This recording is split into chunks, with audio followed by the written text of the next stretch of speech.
divisi berikutnya, Pteridophyta atau tumbuhan paku. Teman-teman bisa mengamati tumbuhan paku di sekitar kita ya. Biasanya tumbuhan paku memiliki daun muda yang menggulung, hidup di tempat-tempat lembab, dan jika daunnya dibalik, terdapat kumpulan sporangium berbentuk bulat kehitaman yang disebut sorus. Berbeda dengan lumut, tumbuhan paku sudah memiliki akar, batang, dan daun sejati, sehingga termasuk kelompok Cormophyta.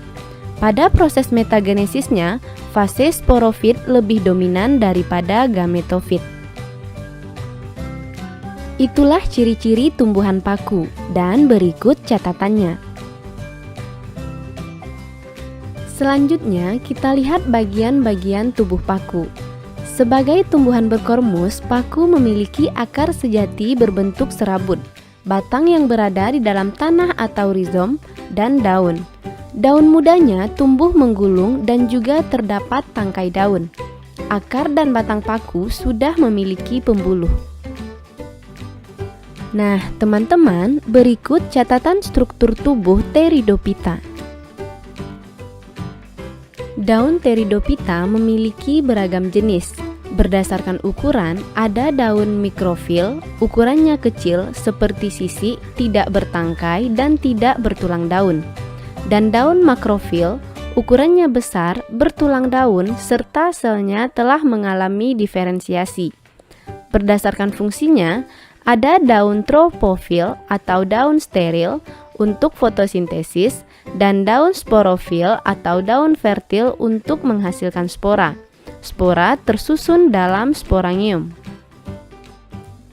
Berdasarkan susunan dan letaknya, ada 4 bentuk sporangium, yaitu strobilus pada ujung batang, sinangium pada buku-buku cabang atau ketiak daun, sorus pada permukaan daun, dan sprokarpium di dalam badan buah.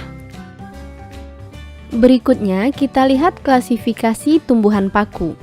Berdasarkan morfologi tubuhnya, tumbuhan paku dibedakan menjadi 4 kelas: Silophytinae atau paku purba, Lycopodinae paku kawat, Equisetinae paku ekor kuda, dan Felicinae paku sejati.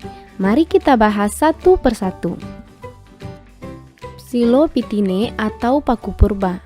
Paku purba merupakan jenis paku yang paling sederhana dan sebagian besar telah punah. Memiliki batang beruas, bercabang, dan berbuku-buku. Pada bagian batang tumbuh daun kecil berbentuk sisik. Sporangiumnya terletak di buku-buku cabang atau ketiak daun. Contoh jenis paku ini adalah Pseudosporochnus kreci dan Psilotum nudum. Jenis paku berikutnya Lycopodinae atau paku kawat. Paku ini memiliki batang bercabang dan menggarpu. Daunnya kecil seperti sisik, tersebar di batang, tidak bertangkai, dan bertulang daun satu. Beberapa jenis paku ini ada yang memiliki lidah-lidah daun atau ligula. Sporangiumnya membentuk strobilus di ujung batang dan cabang. Contohnya Lycopodium cernum dan Selaginella convoluta. Selanjutnya Equisetinae atau paku ekor kuda. Paku ini umumnya berupa ternak atau berbatang lunak dan hidup di tempat lembab. Bentuk batang berongga, memiliki cabang berkarang pada buku-buku batang. Daunnya berbentuk sisik, sporangium berbentuk strobilus pada ujung batang, protalium berwarna hijau dan berkembang di luar spora. Contoh jenis paku ekor kuda adalah Equisetum sp dan Rhynia elegans. Terakhir, Felicinae atau paku sejati. Paku ini hidup di tempat lembab dan basah. Berdasarkan lingkungan hidupnya, Felicinae dibedakan menjadi paku air, paku tanah, paku epifit. Daunnya sempurna berukuran besar, duduk daun pada batang membentuk sayap, dan daun mudanya tumbuh menggulung. Spora berkumpul membentuk sorus yang terdapat di permukaan, ujung, dan tepi daun. Contohnya paku ekor merak, paku tanduk rusa, suplir. Wah, beragam sekali ya jenis-jenis tumbuhan paku. Nah, berdasarkan jenis-jenis spora yang dihasilkan, tumbuhan paku dibedakan menjadi 3, yaitu paku homospora menghasilkan satu jenis spora, contohnya Lycopodium sp. Paku heterospora menghasilkan dua spora, yaitu makrospora untuk betina dan mikrospora untuk jantan, seperti Selaginella sp. Dan paku peralihan menghasilkan dua spora, yaitu spora jantan dan betina yang bentuk dan ukurannya sama, contoh Equisetum sp. Untuk memperbanyak dirinya, tumbuhan paku bermetagenesis secara gametofit dan sporofit. Siklus hidup paku diawali dengan spora, kemudian tumbuh menjadi protalium. Protalium akan menghasilkan gamet jantan atau antheridium dan gamet betina atau archegonium. Antheridium menghasilkan spermatozoid, sedangkan archegonium menghasilkan sel telur atau ovum. Fase dari spora sampai ke spermatozoid dan sel telur disebut fase gametofit. Spermatozoid dan sel telur mengalami fertilisasi menghasilkan zigot. Zigot membelah dan tumbuh menjadi tumbuhan paku.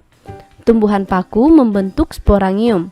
Fase dari zigot sampai ke sporangium disebut fase sporofit. Fase sporofit merupakan fase paling dominan dalam daur hidup paku. Sporangium pecah menghasilkan spora, dan siklus kembali berulang.